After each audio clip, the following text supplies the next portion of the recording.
ఉదయకాల సమయంలోనే మొదటిగా మీరు దేవుని వాక్యం చదివారని ఆశిస్తూ ఉన్నాను.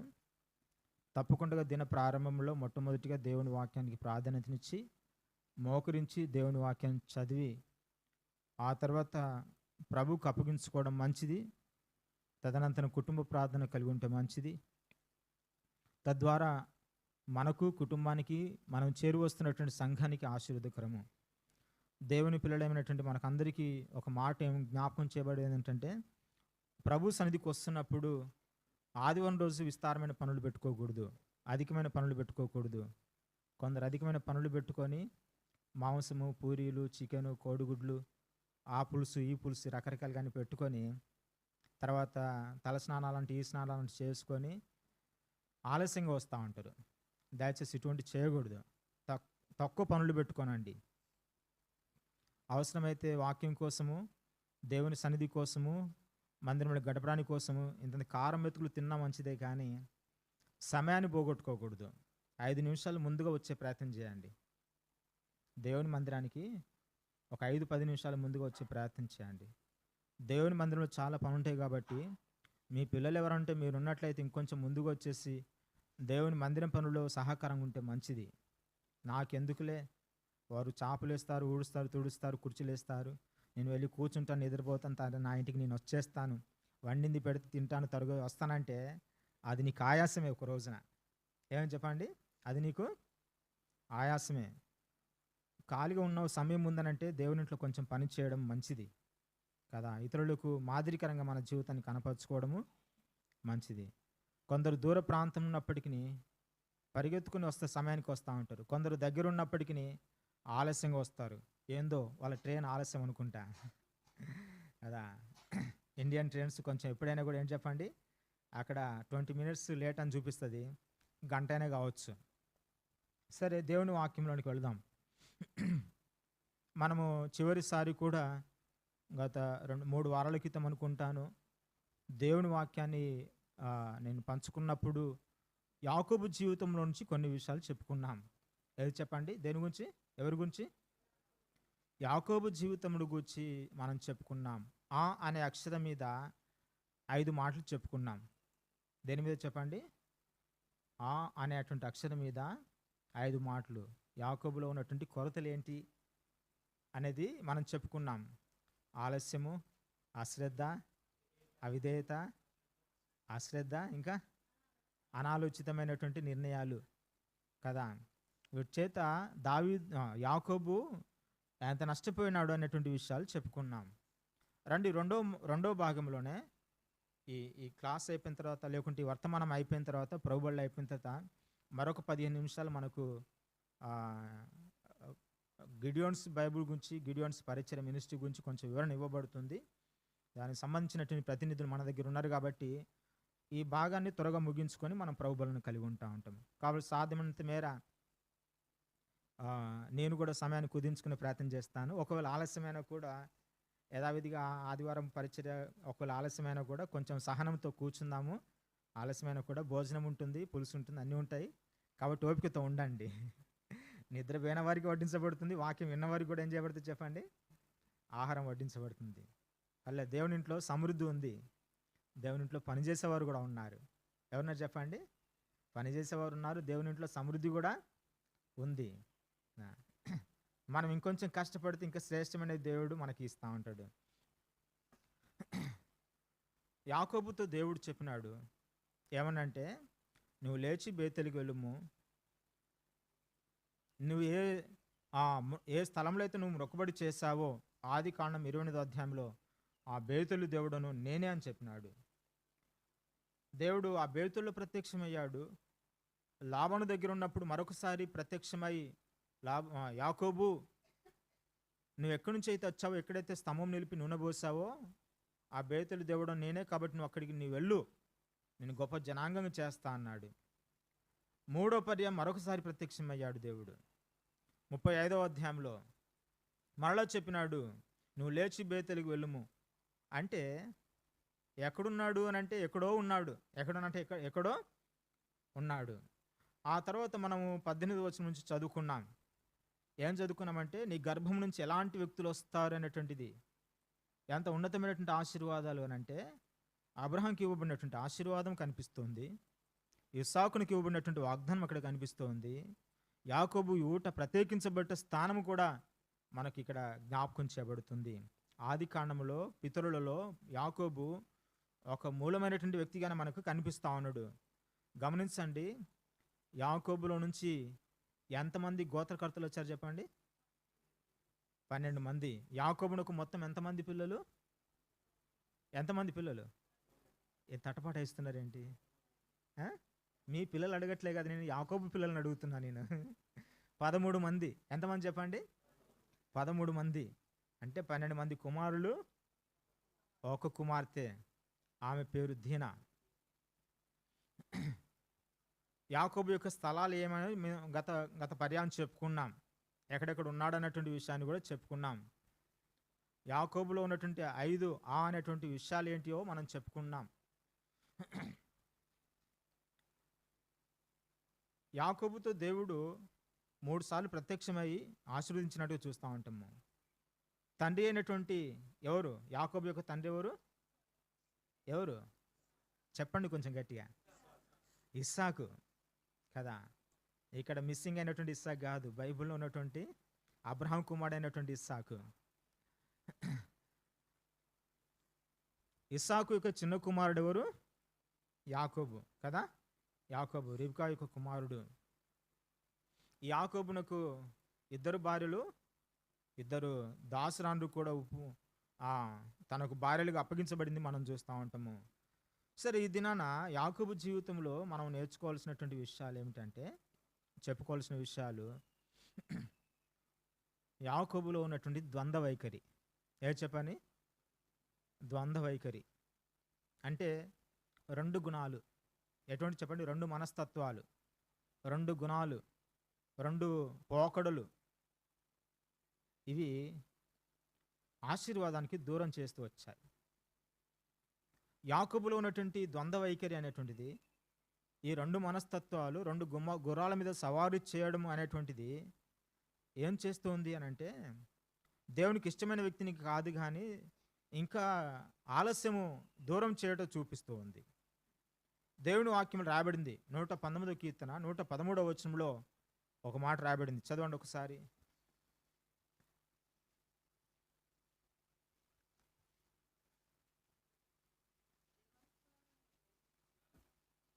ద్విమనస్కులను నేను ద్వేషిస్తూ ఉన్నాను. చాలు. దేవునికి ఎవరు ద్వేషము అని అంటే, ఎవరిని ద్వేషిస్తున్నా అంటే, ఎవరిని ద్వేషిస్తుంది చెప్పండి? ద్విమనస్కులను. ద్విమనస్కులు అంటే అర్థం ఏమిటి? 2 నాలుకలు, 2 మనస్తత్వాలు, 2 వైఖరులు, 2 పద్ధతులు. అంటే ఒక స్థిరత అంటూ ఉండదు. ఒక స్థిరత అంటూ ఉండదు. అప్పుడే అనుకుంటారు, రూట్ మార్చేసుకుంటారు. అట్లు యాకోబులో కొన్ని ఈ లక్షణాలు అనేది మనం చూస్తూ ఉంటాము. ఏమిటి ఆ లక్షణాలు? ద్వంద్వ వైఖరి ఏమిటి? దేవుడైతే ద్విమనస్కులను ఏం చేస్తుంది చెప్పండి? ద్వేషిస్తున్నాడు. మన జీవితంలో తత్వం అనేది లేకుండా ఉండాలి అని అంటే, మొట్టమొదటిగా మన జీవితంలో తప్పకుండా రక్షించబడి ఉండాలి. మనం ప్రభు రక్తం చేత కడగబడినట్లయితే, నిశ్చయంగా మన పాపాలు కనుక ఒప్పుకున్నట్లయితే మనం క్షమించబడతాము. దేవుని యొక్క మనస్తత్వంలోనికి తీసుకురాబెడతా ఉంటాము. దేవుడే మనల్ని పరిపాలన చేస్తాడు. దేవుడే మనల్ని నియంత్రిస్తూ ఉంటాడు. అందుకనే ప్రభు రక్షణ కొరకు పిలుస్తున్నప్పుడు, ఈ పిలుపుని అందించినప్పుడు ఒక మాట చెప్పినాడు. మత్తయి సువార్త 11వ అధ్యాయము 28, 29 వచనాలలో ఆ మాట చెప్పబడినప్పుడు బాగా దృష్టిద్దాం ఒకసారి. చూడండి, చదవండి ఆ మాట. ప్రయాసపడి భారం మోసుకొనుచున్న సమస్త జనులారా నా యొద్దకు రండి, నేను మీకు విశ్రాంతిని కలుగజేస్తాను. గమనించండి, ఆ తర్వాత మాట 29వ వచనంలో ఉంది, నేను సాత్వికుడును దీన మనస్సు గలవాడను గనుక మీ మీద నా కాడి ఎత్తుకొని నా యొద్ద నేర్చుకునండి. అంటే మీ మీద నా కాడి ఎత్తుకొనండి. నేను ఒకవైపు ఉంటాను, మీరు ఒకవైపు ఉంటారు. గమనించండి, ఇప్పుడు ఈ 2 ఎద్దులు కూడా ఒక కాడి కింద 2 ఎద్దులు ఉన్నట్లయితే సమానంగా వెళ్ళగలుగుతూ ఉంటాయి. ఎట్లా పోతాయి చెప్పండి? సమానంగా వెళ్తూ ఉంటాయి. ఒకవేళ హోషేయ గ్రంథంలో రాయబడింది, ఇర్మియా గ్రంథంలో రాయబడింది, కాటికి అలవాటు పడని కోడె ఎటువంటిదంటే చెప్పండి? కాడికి అలవాటు పడలేదు. కాడికి అలవాటు పడలేదు అంటే విధేయత చూపించడానికి అలవాటు పడలేదు, లోబడడానికి అలవాటు పడలేదు. ఆ కోడె ఎట్లయితే ఉంటుందో, ఇష్టానుసారంగా తిరిగి సంచారం చేస్తుందో, వీధులు పడుతుందో, రక్షణ లేని వారి జీవితం అంతా కూడా ఇష్టానుసారమైన జీవితమే. ఎటువంటి చెప్పండి?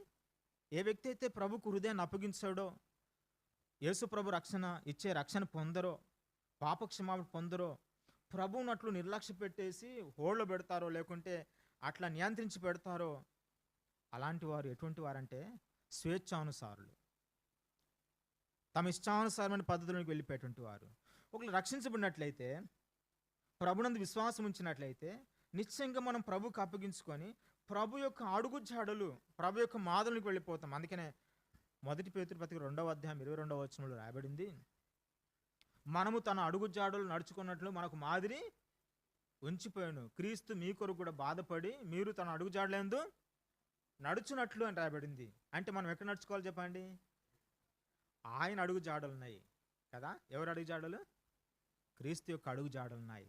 అందుకే ఆయన మాధురించిపోయినాడు. మన ఇష్టానుసారమైన జీవితం జీవించడానికి కాదు, మన సొంతం చేయడానికి కోసం కాదు, మనం ఆయన కాడి క్రింద ఉండాలి. ఆయన నడిస్తే నడవాలి, ఆయన ఆగితే ఆగాలి.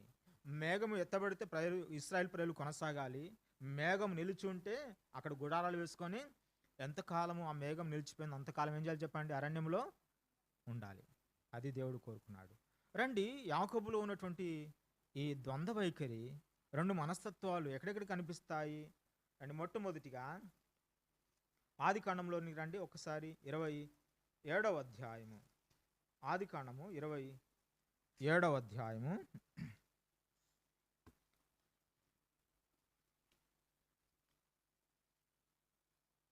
27, 28 వచనం చదవండి ఒకసారి. 25వ అధ్యాయం, క్షమించండి, ఆది కాండము 25వ అధ్యాయము 27వ వచనం నుండి. ఆ చిన్నవాడు ఎదిగినప్పుడు ఏశావు వేటాడుట యందు నేర్పరి అయి అరణ్యవాసిగా ఉండెను. యాకోబు సాధువై గుడారంలో నివసించున్నది. 29వ వచనము. ఒకనాడు 29వ వచనము. ఒకనాడు యాకోబు కలగూర వంటకము వండుకొనుచుండగా ఏశావు అలసిన వాడై, నేను అలసి ఉన్నాను. గమనించండి, ఏశావు వేటాటలో నేర్పరితనం కలిగిన వ్యక్తి. మనకు దావీదు జ్ఞాపకం చేయబడతాడు. మాటలు అన్ని విషయాల్లో కూడా దావీదు ఎటువంటి వాడు చెప్పండి? నేర్పరి అయినటువంటి వ్యక్తి. అలాగే అపొస్తలుల కార్యములు 7వ అధ్యాయంలో స్టెఫెను చెప్తున్నటువంటి మాటలలో మనకు వాక్యం జ్ఞాపకం చేయబడుతుంది. మోషేను గూర్చి రాయబడింది. ఎటువంటి వాడు చెప్పండి? ప్రావీణ్యత, నేర్పు పొందినటువంటి వ్యక్తి. వారికి ఉన్న నేర్పు దేవుని ప్రజలకు నాయకత్వం చేయడానికి అది పురికొల్పింది. కానీ ఇక్కడ ఏశావు యొక్క నేర్పరితనము ఏం చేసింది తెలుసా? కడుపు కోసము, దిగజారిపోవడానికి కోసము నేర్పిస్తోంది. దానికి బానిసైపోయినాడు. 2 వ్యక్తులు పుట్టారు, కవల పిల్లలు. 2 వ్యక్తులు పెరుగుతున్నారు. ఇక్కడ మనం జ్ఞాపకం చేసుకోవాల్సిన విషయం ఏంటంటే, ఏశావు యాకోబులు ఇద్దరు కూడా అన్నదమ్ములు. ఏశావు అలసిపోయి వచ్చినాడు. ఇంటికాడికి వచ్చేసరికి కలగూర వంటకం చేస్తా ఉన్నాడు.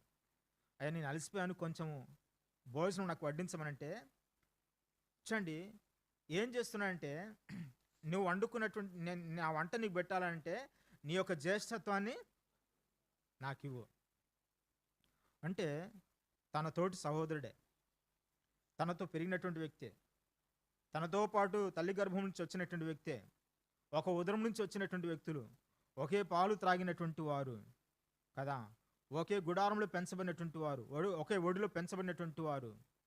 కానీ యాకోబు యొక్క మనస్తత్వం చూడు ఎట్లుందనంటే, నీ జ్యేష్ఠత్వం నాకు ఇవ్వు, నేను నీకు ఆహారము ఇస్తాను. అనేక మంది క్రైస్తవుల జీవితంలో దేవుని పిల్లల విషయాల్లో కూడా ప్రభువులో పాలు పొందేవారు కూడా ఎలాగుంటారంటే, ఏదైనా లాభము కలిగితేనే, ఏదైనా నీకు నేను ఇస్తాను, నీకు ఇది ఆహారం ఇస్తాను, నీకు పని చేసి పెడతాను, నాకేంటి లాభము, నాకేంటి లాభము. స్వార్థముతో కూడినటువంటి జీవితము, లాభాపేక్షణతో కూడినటువంటి జీవితము ఎటువంటి చెప్పండి. ఇటువంటి వాళ్ళు అంటే పరిపక్వత లేనటువంటి వ్యక్తులు, ఆత్మీయమైనటువంటి గ్రహింపు లేనటువంటి వ్యక్తులు ఎట్లా ఆలోచిస్తారంటే, ఒక వస్తువు పెట్టుబడి పెట్టేటప్పుడు, లేకుంటే నేను నష్టపోతానేమో, లేకుంటే నాకే లాభం కలగాలి, నాకే మేలు కలగాలి అనే వైఖరితో ఉంటారు. కొందరు ఆయా ఫంక్షన్లకు వారు నన్ను పిలవలేదు కదా, నేను ఎందుకు వెళ్ళాలంటారు కదా. నేను వెళితే నేను నష్టపోవాల్సి వస్తుంది, అందుకని కొందరు బర్త్డేకి పిలిస్తే కొందరు రారు, కొందరు పెళ్ళిళ్ళకి పిలిస్తే రారు. ఎందుకనంటే ఎక్కడ 500 చదివాల్సి వస్తుందో అని, ఎక్కడ గిఫ్ట్ పెట్టాల్సి వస్తుందని. ఎవరేం అడుగరు. నువ్వు వెళితే సంతోషము, సహవాసము, వాళ్ళకు ప్రార్థన చేస్తే అదే ఆశీర్వాదము, ఉంటే ఇస్తే మంచిది. కాబట్టి చూడండి, ఇటువంటి వైఖరి తత్వము లాభాన్ని చేకూర్చాలి అన్నటువంటి వైఖరితో ఉంటుంది. తన తోటి సహోదరుడే తన కోసం కొంచెం కష్టపడి ఖర్చు చేసి ఇవ్వచ్చు. ఎన్నిసార్లు ఏశావు తీసుకొచ్చినటువంటి మాంసం యాకోబు తినలేదు? తినడం లేదా? తినకుండా ఉంటాడా చెప్పండి? అనుభవించకుండా ఉంటాడా? జస్ట్ సింపుల్గా ఒక్క కలగూర వంటకడం మాత్రమే ఎంత స్వార్థంగా ఆలోచిస్తున్నాడో చూడండి. అట్లే దేవుని పిల్లలు చాలామంది ఎట్లుంటారంటే, స్వార్థముతో కూడినటువంటి మనస్తత్వాలు అనేది ఉంటుంది. ఒకవైపు ఇస్సాకు గర్భంలోంచే, రెబెకా గర్భంలోంచే ప్రభువైన యేసుక్రీస్తు రక్తంలోంచి పుట్టినటువంటి వారము, కానీ లాభాన్ని ఆశిస్తూ ఉంది. ఏమాశిస్తూ చెప్పండి? లాభాన్ని ఆశిస్తూ ఉంది. ఎటువంటి వైఖరి చూడండి. ఇది మొదటిది. తన సహోదరునికి ఆహారం వడ్డించడానికి ఉచితంగా ఇవ్వచ్చు, అన్నను బ్రతికింపచేయవచ్చు, తన సహోదరునికి పెట్టవచ్చు, తన దగ్గర ఉంది, ఆయనకు పెట్టినంత మాత్రాన ఇతను నష్టపోడు. కానీ ఒక ఆలోచన వస్తుంది చూడండి, ఒక తలంపు వస్తుంది. అతడు అడిగిన విధానం ఎటువంటిదో చూడండి. యాకోబు ఏశావుని అడిగిన విధానము, నీకు ఆహారం పెడతాను, కానీ నీ జ్యేష్ఠత్వాన్ని నాకు ఇచ్చేసేయి. అనేకులు ఇటువంటి సంకుచితమైనటువంటి మనస్తత్వాలతో, ఇరుకైనటువంటి హృదయాలతో ప్రభువును వెంబడించేటువంటి ఆ విధానం కొందరు ఉంటుంది. బహుశా మనకు అలాంటిది ఉన్నట్లయితే సిలువ దగ్గర మనం వదిలిపెట్టాలి. గొర్రెపిల్ల వలె సాధుచ్యబడి మనం ప్రభుకి ఇంపైన వారం ఉండాలి. రెండవ విషయాన్ని మనం జ్ఞాపకం చేసుకుందాం. రెండవ విషయము 27వ అధ్యాయంలో ఇక్కడ ఒక సంఘటన జరిగిన విషయం మనకు జ్ఞాపకం చేయబడుతుంది. ఏంటిది? ఏశావును పిలిచి, ఇస్సాకు, అయ్యా నేను వృద్ధునైపోయాను, నాకు మందదృష్టి వచ్చేసింది. అప్పటికి ఇస్సాకు ఏమేమి చెప్పండి? మందదృష్టి వచ్చింది, కళ్ళు కనిపిస్తలేవు, నేను చనిపోకముందు నిన్ను ఆశీర్వదిస్తాను, అడవికి వెళ్ళి వేటాడి ఒక మాంసం తీసుకుందా, నిన్ను దీవిస్తానని చెప్తుంటుంటే, ఆ మాట రహస్యంగా ఎవరు విన్నారు చెప్పండి? రెబెకా వినేసి తన కుమారుని, అనగా తాను ప్రేమించేటువంటి ముద్దుల కుమారుడు ఉన్నాడు చూడు, ఎవరు? యాకోబు. కొందరు ఇటువంటి వ్యక్తులు కూడా ఉంటారు. తల్లికి ఎంత పక్షపాతమో, ఆ తండ్రికి ఎంత పక్షపాతమో. ప్రసాదరావు గారిని గౌరికంలో సేవకులు ఉండేవారు, మహిమలోకి పిలువబడ్డాడు, నంద్యాల ప్రాంతము. అతని విషయాన్ని చెప్తా ఉంటాడంట. వాళ్ళ తల్లికి అంటే బాగా ప్రేమ అంట. వాళ్ళ అన్న కూడా ఉన్నాడు, ఆయన పెద్ద పట్టించుకోనంట. ఈమె హాస్టల్ నుంచి వచ్చినప్పుడు అంట, వాళ్ళ అన్నకు పాలు పోసేటప్పుడు ఉఫ్ అని అటు ఊదేసి మిగతా పాలన్నీ పోసేదంట. ఈయన వస్తే ఆ మిగడ వచ్చినట్టుగా అటు నుంచి ఊది మిగడంతా ఏం చేసి చెప్పండి? ఎందుకు? ఆ కుమారుని కోసం. పెట్టే విధానంలో చూడండి, పోషించే విధానంలో చూడండి, ఎటువంటిది? ఇదే నేర్చుకున్నాడా? సరే, ఏదైతేనేమి ఇక్కడ గమనించినటువంటి విషయము, ఇప్పుడు తల్లి చెప్తున్నట్టు నా మాట వినని చెబుతూ పంచుకుంటున్నప్పుడు, నా తల్లి అది తప్పు కదా అని చెప్పినప్పటికీ ఏమని చేస్తున్నాడో తెలుసా? దానికి సమ్మతిస్తున్నాడు. ఏ పనికి? తండ్రిని మోసం చేయడానికి. ఎవరిని? తండ్రికి ఆహారం పెట్టేసి ఆశీర్వాదం పొందడానికి. అంటే తన మాట తీరు, తన తండ్రి దగ్గరికి వెళ్ళి ఏమంటున్నాడు అని అంటే, నా తండ్రి నువ్వు లేచి నన్ను దీవించు, ఇదిగో నేను ఆహారం తీసుకొచ్చాను అని చెప్తాడు. 27వ అధ్యాయం చదవండి ఒకసారి. 27వ అధ్యాయము 17-18 వచనాలు. తాను సిద్ధపరిచిన ఆ, రొట్టెను యాకోబు చేతికి ఇయ్యగా తండ్రి యొద్దకు వచ్చి నా తండ్రి అని పిలిచిన.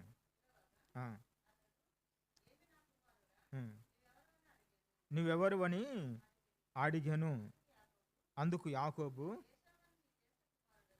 ఏశావుని జ్యేష్ఠ కుమారుడను, నాతో చెప్పిన ప్రకారం నేను చేసి ఉన్నాను.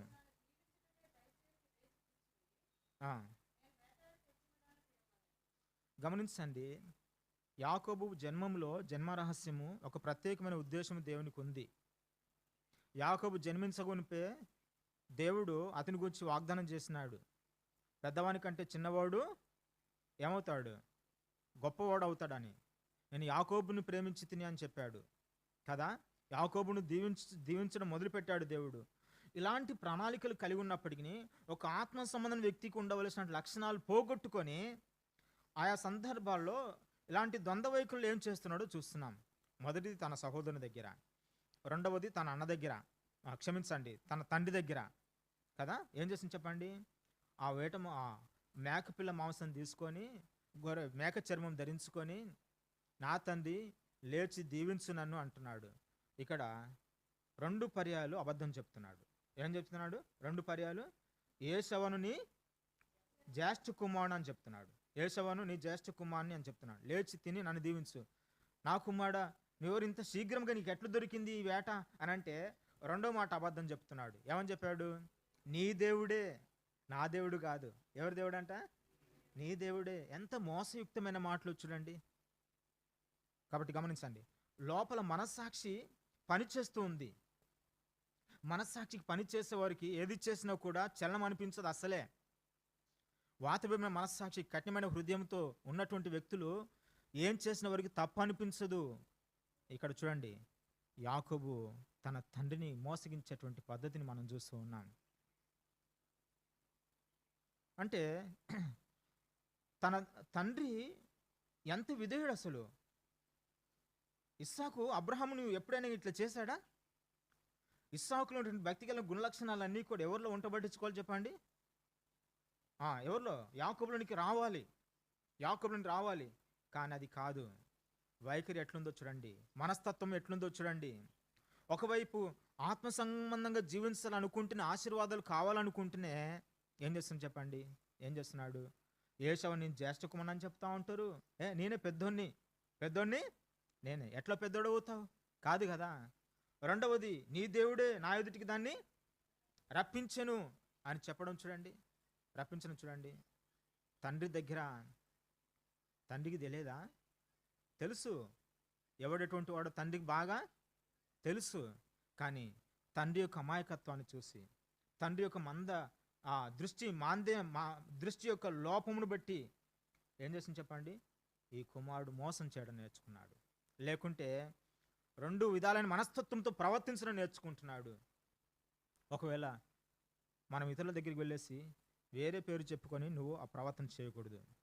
ఆయన మా అన్నే అని చెప్పేసి నువ్వు అప్పు తెచ్చుకోకూడదు, ఆశీర్వాదం తెచ్చుకోకూడదు. వారు మా ఇంటోళ్ళు అని చెప్పేసి నువ్వు వేరే పేరు చెప్పి తెచ్చుకోకూడదు. నీ పేరు నువ్వు చెప్పుకొని ఏం చేయాలి చెప్పండి? తెచ్చుకోవాలి. చాలామంది విశ్వాసులు అయినటువంటి వారు ఏం చేస్తారంటే, చెట్టు పేరు చెప్పుకొని ఏం చేసి చెప్పండి? కాయలు తెంచుకుంటా ఉంటారు. చెట్టు పేరు చెప్పి కాయలు తెచ్చుకుంటా ఉంటారు. ఇంటి వంశాన్ని చెప్పేసి, పూర్వీకుల వంశాన్ని చెప్పేసి ఇట్లా చేస్తూ ఉంటారు కదా. అధికారాన్ని అడ్డు పెట్టుకొని, పదవిని అడ్డు పెట్టుకొని, లేకుంటే ఆ స్థాయిని అడ్డు పెట్టుకొని మనం ఎప్పుడు ఇటువంటివి తెచ్చుకోకూడదు. యాకోబు ఏం చేస్తున్నంటే, ఏశావు పేరు చెప్పుకొని, దేవుని పేరు చెప్పుకొని తండ్రి దగ్గర నుంచి ఏం చేసి ఆశీర్వాదాలు పొందాడు. తండ్రి దగ్గర నుంచి ఆశీర్వాదాలు పొందాడు. బహుశా మన జీవితంలో దేవుని పేరు చెప్పో, దేవుని పిల్లమని చెప్పో, ఇంటి వారి పేరు చెప్పో, పలాని వారి పేరు అని చెప్పేసో ఇతరమైన తీసుకోకూడదు. నీ పేరు నువ్వు తెచ్చుకో. నీ పేరు మీద నువ్వు అనుభవించు.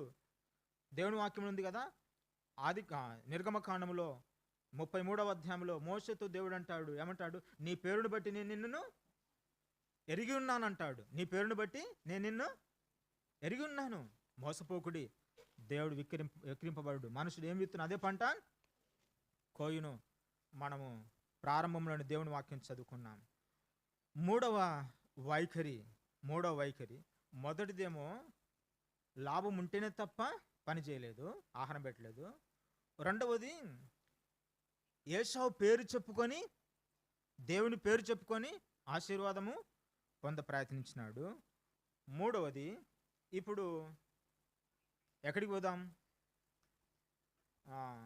లాబాను దగ్గరికి పోదాం. ఎక్కడికి చెప్పండి? లాబాను దగ్గరికి. ఎక్కడ?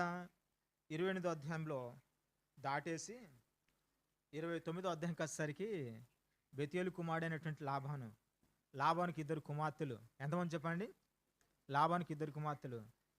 అల్లుడు గారు పోక మునుపు ఆ కుటుంబం చాలా చక్కగా ఉంది, మనశ్శాంతితో ఉన్నాడు. ఎట్లా చెప్పండి? చక్కగా ఉన్నాడు, మనశ్శాంతిగా ఉన్నాడు. ఈయన వచ్చిన తర్వాతనే అక్కడ కలవరం స్టార్ట్ అయింది. ఏదో ప్రేమ అంటున్నాడు, చిన్న కుమార్తెను వరలు వేసుకున్నాడు. తర్వాత కదా ఎన్ని కథలు పడ్డాడు చెప్పండి. అక్కడ బావి కాడ స్టార్ట్ అయింది. ఎక్కడ స్టార్ట్ అయింది చెప్పండి? నీళ్ళ బావి కాడ స్టార్ట్ అయింది, గొర్రెల కాడ స్టార్ట్ అయింది. ఎంత దూరం వెళ్ళింది? 20 సంవత్సరాల వరకు కొనసాగింది. 20 సంవత్సరాల వరకు కొనసాగింది. ఇది లాబానుకు నిద్ర పెట్టండి చెప్పండి. అసలు ఏం చేయాలరా బాబు, తీసుకొచ్చి ఇంట్లో పెట్టుకున్న కర్మానికి ఏమని చెప్పండి. ఇప్పుడు కర్మానికి ఇంట్లో తెచ్చిపెట్టుకున్నాడు, కర్మ అనుభవిస్తున్నాడు. అట్లే పోనీలే పాపము అని చెప్పేసి దగ్గరికి పిలుస్తూ ఉంటాం. ఏమంటాం చెప్పండి? పోనీలే పాపం అని దగ్గరికి తీసుకుంటా ఉంటాము. మన ఇంటికి ఎసరు పెడతా ఉంటారు, మన ఒంటికి ఎసరు పెడతా ఉంటారు. యాకోబు సామాన్యుడేం కాదు కదా, తిన్నింటి వాసాలు లెక్క పెట్టినటువంటి ఎవరు వ్యక్తి, తిన్నింటి వాసాలు లెక్క పెట్టినటువంటి వ్యక్తి కదా. దాని గురించి ఒక పెద్ద స్టోరీ ఉంది, చెప్తే సమయం అయిపోతుంది. కాబట్టి యాకోబులో ఇక్కడ చూస్తున్నాము,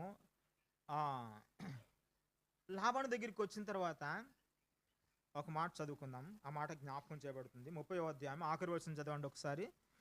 42, 43 వచనాలు. మంద బలహీనమైనప్పుడు, కొంచెం స్పష్టంగా చదవండి, స్పష్టతలో మంద బలహీనమైనప్పుడు పెట్టలేదు. బలహీనమైనవి ఎవరికంట అంటే అర్థం ఏంటి చెప్పండి? మేలుకరమైనవన్నేమో తనకు, మేలు లేనివన్నీ కూడా పనికొచ్చేటని తనకు, పనికిరానివన్నీ కూడా. మనం చాలా వరకు ఇట్నే చేస్తాం. మనకు పనికిరాదా, పోతే పోనీలే అంటా ఉంటాము. మనకు ఉపయోగం ఉంటుందా, దాన్ని వదిలిపెట్టుకోము అసలే. ఉపయోగం ఉంటుంది, ఏం చేయాలి? వదిలి పెట్టుకోము అసలే. యాకోబులో చూస్తున్నాం, మంద బలహీనమైనప్పుడు ఏది? ఆ చువ్వలు ఆ నీళ్ళలో పెట్టలేదు. మంద అట్లు బలహీనమైనవి లాబానుకైనవి, బలమైనవి యాకోబుకు వచ్చెను. ఇప్పుడు ఈ మాట చదవండి, కొంచెం విడదీసి చదవాలి మాట. ఆ ప్రకారము ఆ మనుషుడు, గమనించండి, ఆ ప్రకారము ఆ మనుషుడు అంటే, ఆ ప్రకారం అంటే, ఆ ప్రకారం అంటే అక్కడ కథ జరిగింది కదా. అక్కడ చాలా సంగతులు జరిగినాయి. 28, 29 అధ్యాయాలు చదివితే తెలుస్తుంది కదా. 28వ అధ్యాయంలో పెళ్ళిళ్ళు, క్షమించండి, ఏది 29వ అధ్యాయంలో మంద కాచుట పెళ్ళిళ్ళు. ఆ తర్వాత 30వ అధ్యాయంలో ఏం జరిగింది? మందల కడికి వచ్చినాడు. 10 సార్లు జీతం మార్చిన, 10 సార్లు అంటే 10 సార్లు లాబాను యాకోబు యొక్క జీతం మార్చాడంటే అర్థం ఏమిటిది? వీన్ని ఏ విధంగా చేసినా నన్నే ముంచుతున్నాడు. అంతే కదా. లాబాను అన్ని విధాలుగా ప్రయత్నం చేసినాడు, 10 సార్లు ప్రయత్నం చేసినాడు, 10 సార్లు మోసపోయినాడు. ఎవరు? ఏ విధంగా చేసినా తనకే నష్టం కలుగుతుంది. అందుకనే తలలు పట్టుకుంటా ఉంటారు కొందరు, ఏం చేయలేకపోతా ఉంటారు. ఇక్కడ గమనిస్తున్నటువంటి విషయం ఏమిటంటే, నువ్వు ఏ ఇంట్లో అయితే ఉంటున్నావో, ఏ మందిరంలో అయితే ఉంటున్నావో, ఏ సంఘంలో అయితే, లేకుంటే ఏ ఇంటికైతే వెళుతున్నావో, ఒక కోడలుగా వచ్చావా, అల్లుడుగా వచ్చినావా, లేక కూతురుగా వచ్చినావా, ఆ ఇంటికి మెప్పు కలగాలి. ఏం కలగాలి చెప్పండి? ఆ ఇంటికి క్షేమం కలగాలి. అయితే యాకోబును బట్టి ఒక అంతకు మేలే లాబాను కలిగింది. శకునం చూసినప్పుడు లాబాను ఆశీర్వాదం పొందాడు, నిన్ను బట్టి దేవుడు నన్ను ఆశీర్వదించనని చెప్పబడింది. అయితే ఆశీర్వాదం అధిక పాలు ఏం చేసింది తెలుసా? లాబాను ఏం చేసినాడు? తెచ్చుకున్నాడు. చాలామంది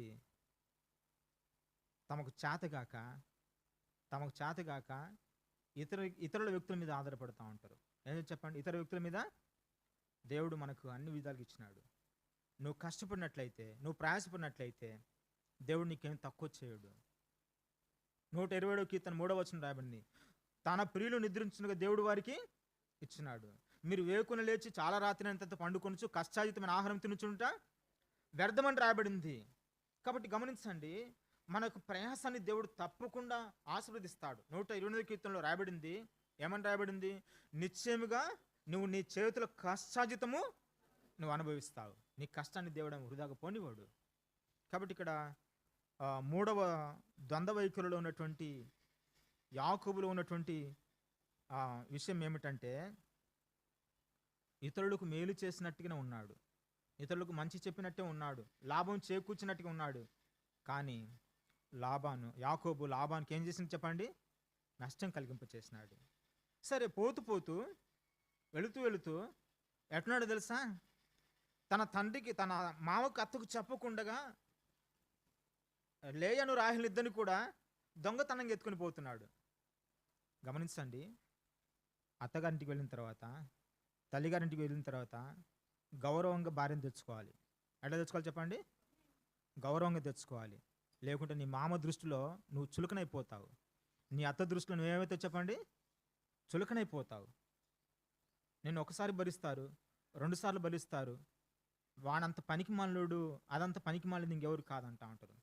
ఒక కోడలుగా నువ్వు ఉన్నావు అనుకో, నీ ఇంట్లో పెద్దవాళ్ళు ఉన్నారు, అత్త మామలు ఉన్నారు. ఏదైనా ఊరికి వెళుతున్నప్పుడు బాధ్యతగా లోపము లేకుండా ఏం చేయాలి? నేను పలానా ఊరికి వెళుతున్నాను, పలానా స్థలానికి వెళుతున్నాను, అది బాధ్యత. ఏం చెప్పండి? ఒక కోడలు యొక్క బాధ్యత, ఒక కూతురు యొక్క బాధ్యత. ఇంట్లో భార్యగా ఉన్నట్లయితే తప్పకుండా చెప్పాల్సినటువంటి విషయము, ఇదిగో పలానా నేను చేస్తున్నానని. రహస్యంగా దాచిపెట్టేది చేయకూడదు. అయితే యాకోబు ఎంతటి వాడో, యాకోబుకు సమానమైనటువంటి వ్యక్తి వచ్చింది. ఎవరు తెలుసా? ఎవరు? పాపము అమాయకురాలే, జబ్బుకనలేదు, అమాయకురాలే. కానీ దేవుడు ఆమెను దర్శించినాడు, ఆశీర్వదించినాడు. రాహేలుందే, యాకోబుని మించినది కనిపిస్తుంది. తొందరగా పద చెప్పబెట్టకుండా పోతుంది. పోతూ విగ్రహాన్ని ఎత్తుకొని పోయింది. ఏం చెప్పండి? ఎటువంటి ద్వంద్వ వైఖరులు ఉండకూడదు. మనం దేవుని ఇంట్లో ఉన్నామా? ప్రభు పిల్లలమా? దేవుని అందు విశ్వాసం ఉంచామా? కోడలు కానీ, లేదా అల్లుడు కానీ, కొడుకే కానీ, కూతురే కానీ, ఆ ఇంట్లో లేకపోతే పిల్లలే కానీ, కుమారుడు కానీ, కుమార్తె కానీ ఎట్లా చెప్పండి? గౌరవంగా ఉండాలి. పిల్లలు అర్ధరాత్రి వరకు బయట తిరగడం అనేది అది సాతానుకు అవకాశం ఇచ్చినట్టు అయిపోతుంది. మధ్యరాత్రి వరకు తిరగడము, ఫ్రెండ్స్తో అధికంగా సమయం గడపడము నష్టాన్ని చేస్తుంది. ఏం చేసి చెప్పండి? నష్టాన్ని చేస్తుంది. 4వ వైఖరి, ద్వంద్వ వైఖరి. ఇప్పుడు దేవుడు యాకోబుతో మాట్లాడుతూ, నువ్వు లేచి అక్కడికి వెళ్ళు, దేవునింటికి వెళ్ళమని చెప్పాడు కదా, దేవునింటికి వెళ్ళమని చెప్పినాడు. దేవునిల్లు పదే బేతులు అంటే దేవునిల్లు, దేవుని మందిరం అని చెప్పబడుతున్నప్పుడు గమనించండి, మనము బలిపీఠం కట్టమని చెప్పినాడు. బలిపీఠం కట్టి బదులుగా 34వ అధ్యాయంలో ఏశావు తన దగ్గర నుంచి వెళ్ళిపోయిన తర్వాత అక్కడ సుక్కో తన దగ్గర పాకాలు వేసుకున్నాడు. ఏం వేసుకుని చెప్పండి? రండి చూడండి ఒకసారి. 33వ అధ్యాయము 17వ వచనము. అప్పుడు యాకోబు సుక్కోతుకు ప్రయాణమైపోయి ఏం కట్టించుకున్నాడంట? ఎవరు చెప్పినారు? దేవుడు చెప్పినాడు ఇక్కడ కట్టించుకోమని. ఇల్లు కట్టించుకొని తన పశువులకు పాకలు వేయించను. అందుచేత ఆ చోటికి దేవుడు స్పష్టత వ్యక్తపరిచినాడు, అయ్యా దేవుని మందిరం ఉంది, కానీ దానికి ప్రాముఖ్యత కాదు. తాను ఇల్లు కట్టించుకొని తన పశువులకు పాకలు వేయించుకున్నాడు. దేవుని మందిరానికి ప్రాముఖ్యత ఇవ్వాల్సింది దానికి ఇవ్వట్లేదు. దేవుని మందిరాన్ని ప్రేమించినట్టుగానే ఉన్నాడు, దేవుని మందిరం ఇష్టపడ్డట్టుగానే ఉన్నాడు. కానీ దేవుని మందిరానికి ఏమన్నా చెప్పండి? దేవునికి దూరమైనటువంటి స్థితి. మందిరంలో ఉన్నట్టే కనిపిస్తారు, కొందరు ఉంటారు, మందిరంలో ఉంటారు, మందిరంలో తింటారు, కానీ వాక్యం చదవరే, బైబిల్ చదువురు, కుటుంబ ప్రార్థన కూర్చోరు, సంఘ ప్రార్థన రారు. ఇక దేవుని ఇంటికి దూరంగా నువ్వు ఎంతకాలం బ్రతుకుతావు అస్సలు? యాకోబు వంటి ద్వంద్వ వైఖరి కదా, రెండు మనస్తత్వాల జీవితం కదా. ఒక ఆత్మ సంబంధం వ్యక్తి దేవుని మందిరముతో ఎల్లప్పుడూ జత చేయబడాలి, అతుకబడి ఉండాలి. ఇది దేవుడు కోరుకుంటున్నాడు, కానీ అది లేదు.